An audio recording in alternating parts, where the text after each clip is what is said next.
1장 12절에서 18절 말씀입니다. 야고보서 1장 12절에서 18절 말씀입니다.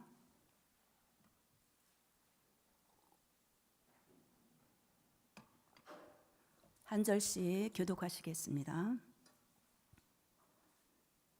시험을 참는 자가 복이 있나니 이는 시련을 견디어낸 자가 주께서 자기를 사랑하는 자들에게 약속하신 생명의 면류관을 얻을 것이기 때문이라.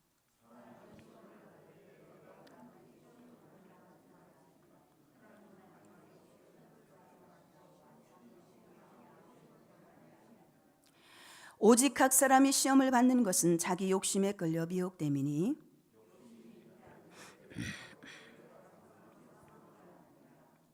내 사랑하는 형제들아 속지 말라.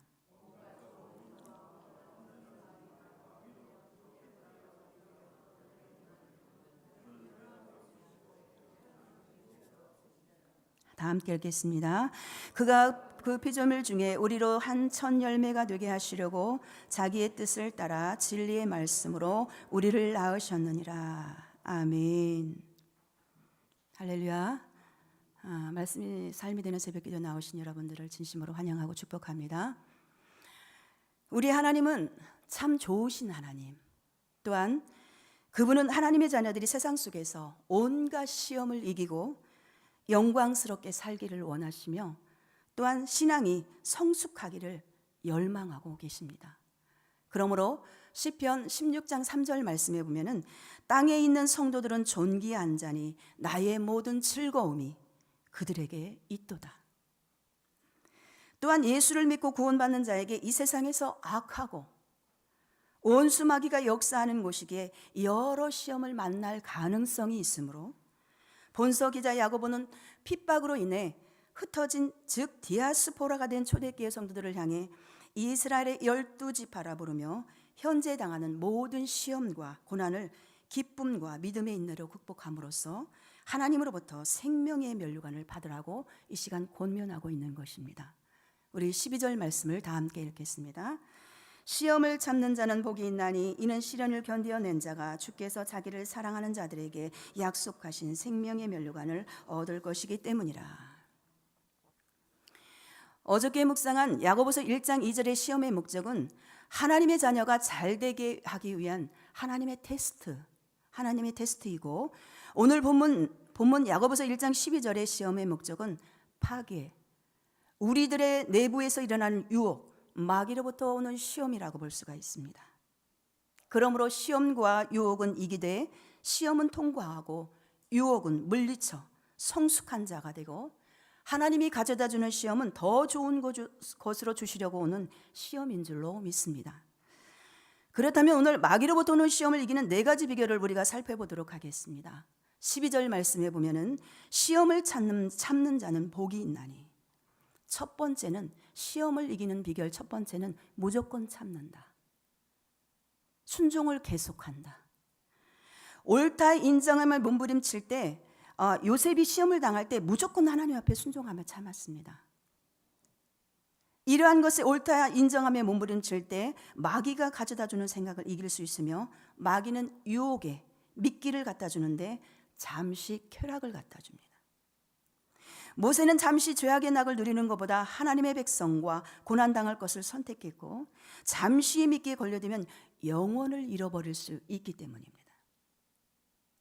12절은 곧 시험을 참는 자가 복이 있는데, 그 이유는 이 시험을 통해 옳다 인정함을 받은 자가 하나님이 주시는 생명의 면류관을 받기 때문이라는 것입니다.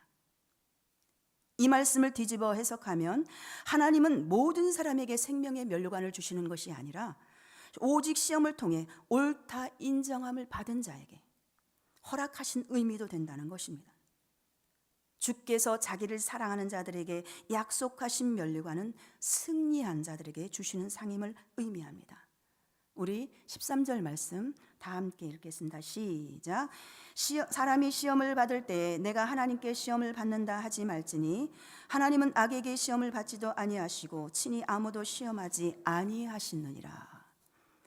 13절을 보면 야고보는 우리가 결국 어느 경우에도 하나님으로부터 시험을 받는다고 말해서는 안 된다고 말씀하고 있으며, 또한 그 이후로 하나님은 시험을 받지도 하지도 않으시는 분이라고 하기 때문이라고 말씀하고 있습니다. 그런데 사실은 성경에서 보면은 하나님께서는 시험하셨다는 말씀이 여러 번 나옵니다. 예컨대 창세기를 보면 하나님께서는 아브라함의 믿음을 시험하기 위해 이삭을 바치라고 하셨고, 사사기에서도 이스라엘 순종을 알아보기 위해 하나님께서 이스라엘 백성으로 하여금 가나안 족속 가운데 거하게 하셨다는 말씀도 있습니다. 또한 요한복음을 보면 제자 빌립을 시험해 보기도 했습니다. 그렇다면 하나님은 시험을 받지도 하지도 않으시는 분이라고 본절의 말씀은 도대체 어떻게 된 것일까요? 그것은 시험이라는 말로 바로 이해할 때 의문을 해소할 수가 있습니다. 한글 개역 성경에 보면은 다 같이 시험이라고 표기하고 있지만 하나님의 시험과 사단의 시험은 엄밀히 구분되어 있습니다. 분명 하나님도 성도를 시험하십니다. 그러나 이 하나님으로부터 오는 시험은 사단으로부터 오는 시험과는 질적으로 다른 것이죠.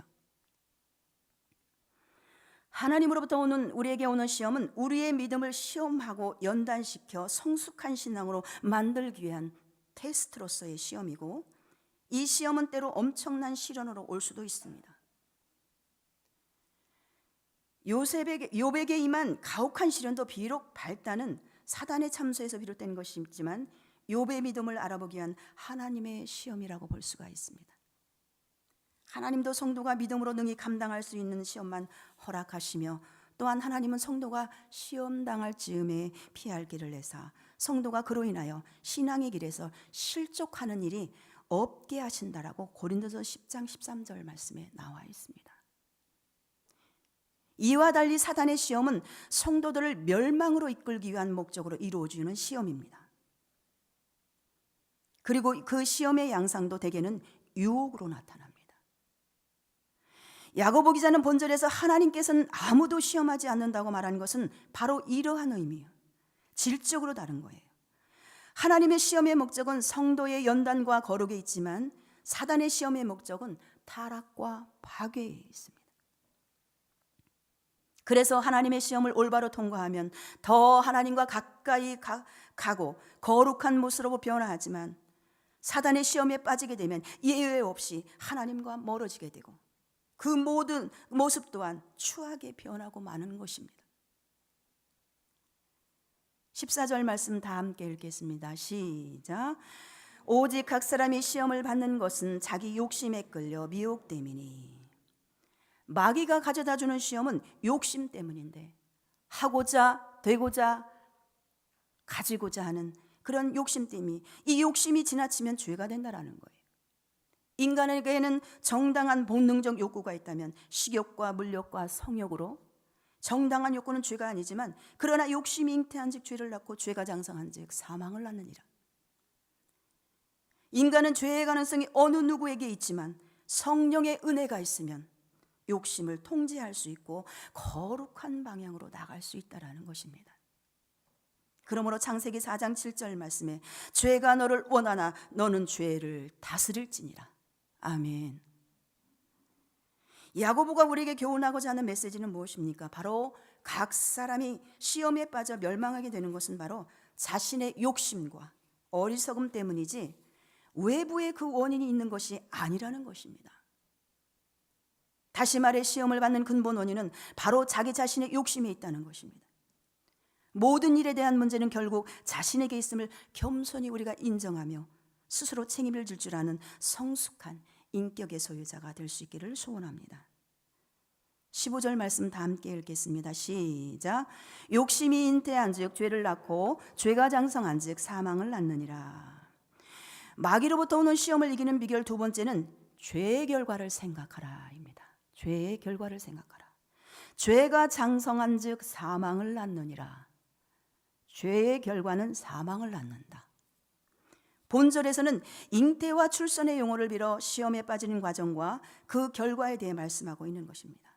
그래서 그리스도를 본바다의 저자 토마스 아킨피스는 이 과정을 다음과 같이 묘사합니다.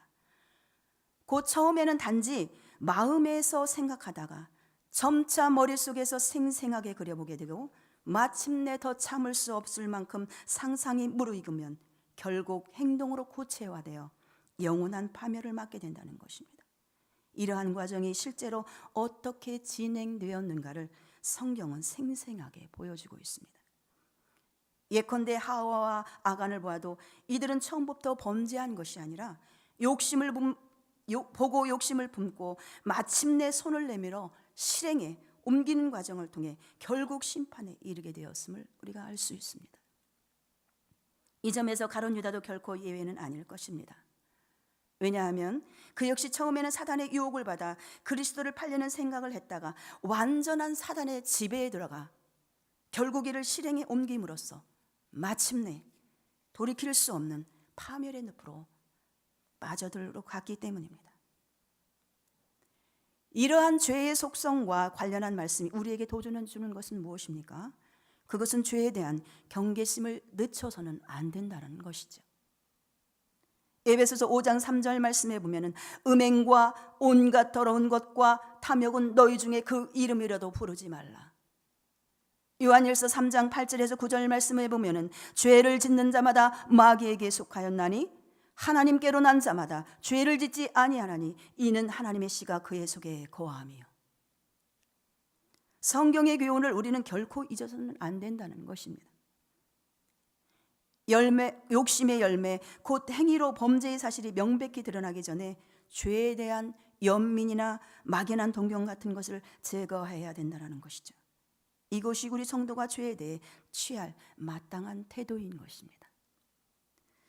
16절에서 17절 우리 다 함께 읽겠습니다. 시작. 내 사랑하는 형제들아 속지 말라. 온갖 좋은 은사와 온전한 선물이 다 위로부터 빛들의 아버지로부터 내려오나니 그는 변함도 없으시고 회전하는 그림자도 없으시니라. 마귀로부터 오는 시험을 이기는 비결 세 번째는 16절에 속지 말라. 인간의 좋은 것은 다 하나님께로부터 오고 세상 것은 참 만족을 누릴 수 없습니다. 그러므로 속지 말라. 또한 17절을 보면 그는 변함도 없으시고 회전하는 그림자도 없으시니라고 하였습니다. 회전하는 그림자란 지구의 자전으로 인해 태양이나 달의 위치가 변함으로써 사물의 그림자들이 길고 짧게 변하는 현상을 말합니다. 그러므로 본절은 우주 삼라만상은 시간의 흐름에 따라 수시로 변하지만 하나님의 선하신 사랑은 결코 변하지 않음을 의미합니다. 한마디로 하나님의 사랑은 어제나 오늘이나 영원토록 동일하신 것입니다. 아무리 모든 좋은 것이 하나님께로 본다 할지라도 하나님이 변덕스러운 분이라면 그 좋은 것들이 다 허망한 안개와 같은 것뿐일 수밖에 없는 거죠. 그러나 우리 하나님은 신실하시고 변함이 없으신 분이기에 우리가 하나님을 떠나지 않는 한 우리는 영원히 하나님으로부터 각양 좋은 은사와 선물들을 받을 수 있으리라 믿습니다. 이러한 의구심에 대한 속 시원한 답을 하는 것이 바로 성경에 있습니다. 인류의 첫 조상인 아담과 하와에 대한 하나님의 사랑을 생각해 보십시오. 범죄한 상태로 이들은 범죄 이후에 그들에게 가죽옷을 지어 입히신 것과 범죄한 상태로 생명나무를 먹지 못하도록 에덴 동산에서 내보낸 것이 변함없는 사랑의 증거입니다. 여기에 더하여 구약 성경을 보면 하나님은 끊임없이 패역하고 돌아서는 이스라엘 백성들을 향해 오히려 내가 여기 있노라 하고 외치며 손을 내미셨다고 기록되어 있습니다. 이를 통해 볼 때 실로 우리 하나님은 인간에 대한 사랑으로 인해 당신의 모든 자존심까지 버려진 어리석은 분처럼 보여질 때가 있습니다. 하지만 하나님의 사랑은 그것으로 끝난 것이 아니라 이러한 사랑은 마침내 죄인된 우리를 위해 독생자 예수 그리스도를 십자가에 보내사 그로 십자가에 못 박혀 돌아가시게 하심으로 완전한 열매를 맺게 하심을 볼 수가 있습니다. 우리는 하나님의 변함없는 사랑을 믿어야 할 것입니다. 그리고 이러한 믿음으로 우리는 하나님께서 우리를 사랑하신 것처럼 하나님께 변함없는 사랑을 표하며 사는 그러한 신실한 하나님의 자녀가 될 수 있기를 바랍니다. 18절 말씀 다 함께 읽겠습니다. 시작. 하나님은 그 피조물 중에 우리 한 천 열매가 되게 하시려고 자기의 뜻을 따라 진리의 말씀으로 우리를 낳으셨느니라. 마귀로부터 오는 시험을 이기는 비결 네 번째는 자신이 새로운 피조물됨을 생각하라. 그러므로 고린도후서 5장 17절 말씀에 그런즉 누구든지 그리스도 안에 있으면 새로운 피조물이라. 이전 것은 지나갔으니 보라 새 것이 되었도다. 첫 열매란 구약에서는 사람의 장자, 짐승의 초태생, 곡물의 첫 수확 등을 가리키는데 이것은 가장 거룩하고 귀한 것으로 여겨져 하나님께 바쳐졌습니다. 따라서 본절은 곧 하나님께서 복음으로 우리를 낳으신 것은 우리로 하여금 피조물 가운데 으뜸이 되는 위치에 앉도록 하시려는 그 목적이 있다라는 사실에 있습니다. 이러한 하나님의 뜻은 이미 첫 창조 때부터 분명히 나타난 바 있습니다. 하나님께서는 그때에도 오직 유일하게 당신의 형상으로 창조된 인간에게 만물을 지배하고 다스리는 지위를 주셨습니다. 하지만 그때의 지위는 생창조 시에 주어지는 성도들의 지위에 비하면 감히 비교할 수 없을 정도로 낮은 것이죠. 첫 창조 때 인간의 지위는 단지 피조물이 이 땅을 다스린 정도였지만 새 창조 때의 성도는 빌립보서 3장 21절 말씀에 주님과 같은 영광의 형체로 변화되는 것은 물론 계시록 3장 21절 말씀에 주님의 보좌에 함께 앉아, 고린도전서 6장 3절에 보면 천사들까지 판단하며, 계시록 22장 5절 말씀에 주님과 더불어 영원히 왕노릇할 것이라고 하기 때문입니다. 사랑하는 성도 여러분, 하나님께서 복음을 통해 우리를 부르신 것은 그럭저럭한 인생을 살려고 부르신 것이 아니라 그 부름에 우리가 응답하는 자에게 최고의 권세를 주시기 때문에, 그러므로 우리는 복음의 부름 앞에 머뭇거릴 필요가 없고, 그러므로 우리는 복음의 부름 앞에 부름에 합당한 삶을 살기 위해 받는 이 땅의 시련과 고난도 두려워할 필요가 없다라는 것입니다. 오늘 말씀을 맺겠습니다. 오늘 본문을 보면 하나님은 시험을 받지도 않으실 뿐 아니라 하지도 않으시며 오직 불변하는 사랑으로 우리에게 좋은 것만 주시는 분이라고 말씀하고 있습니다. 때문에 우리를 복음으로 낳으신 것입니다.